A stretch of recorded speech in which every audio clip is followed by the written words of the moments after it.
In studio for a couple of seconds, it's Jessica Miller. She is the CEO at Gingerbread House, and sitting just to her left on your radio dial is Sophia Herron. You are the Director of Community Engagement. Correct. For Gingerbread House. We're wrapping up Child Abuse Awareness Month, and we really need to talk about this. I'm sorry we haven't had y'all in until now. Tell us how big a problem this is in our community first. You know, I think most people tend to think that this happens elsewhere, but the reality is that here in Northwest Louisiana, we're working with approximately 65 newly identified child victims every single month. Do me a favor, one of you, explain to everybody in 30 seconds or so what Gingerbread House does and how it stays afloat, how it is funded, etc. So the Gingerbread House is our children's advocacy center. We're a nonprofit organization. We conduct all of the forensic interviews for child victims ages 2 to 17. That means as soon as a child makes a disclosure, they're brought to the Gingerbread House. Law enforcement comes, child protection comes, and we talk to the child one-on-one, audio and video recorded so that it can be later on used for criminal prosecution. Sophia, explain to us how to notice it, how to spot child abuse in your child, your grandchild. Maybe you work with kids. What are some signs that people need to look for and be aware of? You're mostly looking for a child who maybe was very outgoing and now they're withdrawn. Maybe there's a particular person that they no longer want to hang out with than they did before. Grades dropping, unusual behavior, regression in development. All of those are things to look for, and ask questions. What's going on? Have that open communication.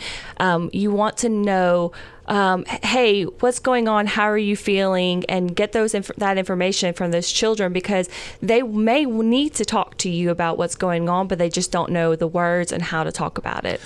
And also, Jessica, explain who the predators are. They can be anybody, correct? Absolutely. So I think we have this big misconception that it's only the stranger in the corner lurking behind a trench coat. But in reality, most children are abused by someone that they know and trust. In fact, over 90% of the time, it is someone that they know and trust.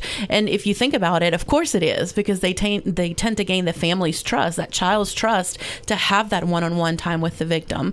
And they're very good at it. They know manipulation. They know what the kids need, and they go to fill those needs, and that's how they gain access to them. A few years ago, Aaron and I took a tour of Gingerbread House.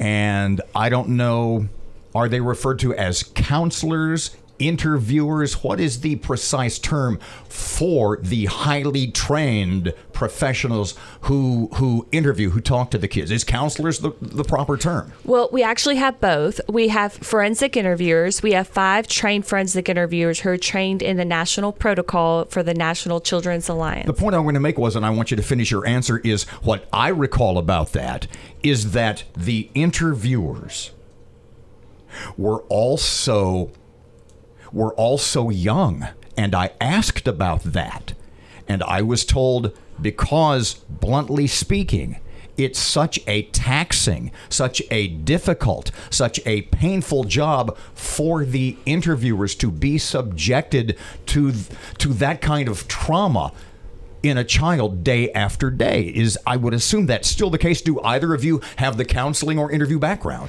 I actually have the interview background, and I was trained in Huntsville, Alabama with the protocol. And it can be taxing for sure, because you're hearing these stories and you're hearing these horrible situations that these children have been into.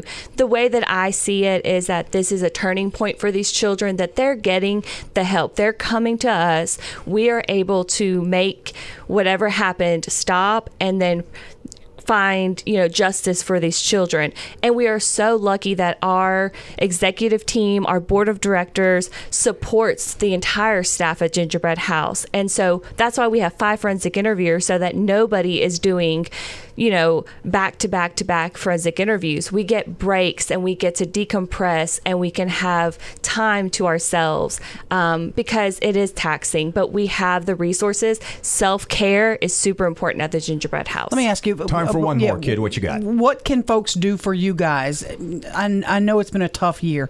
What can folks do to help the Gingerbread House keep doing what you're doing? So, unfortunately, the number one need that we have ongoing, no matter the year, but especially right now during the pandemic, is financial support for the organization. All of the services that we offer are offered free of charge so that no child is ever turned away, regardless of the family's ability to pay. So, if you're listening and you have the ability to contribute $5, $10, no matter the amount, please go to our website and make a donation. That's gingerbreadhousecac.org. Gingerbreadhousecac.org.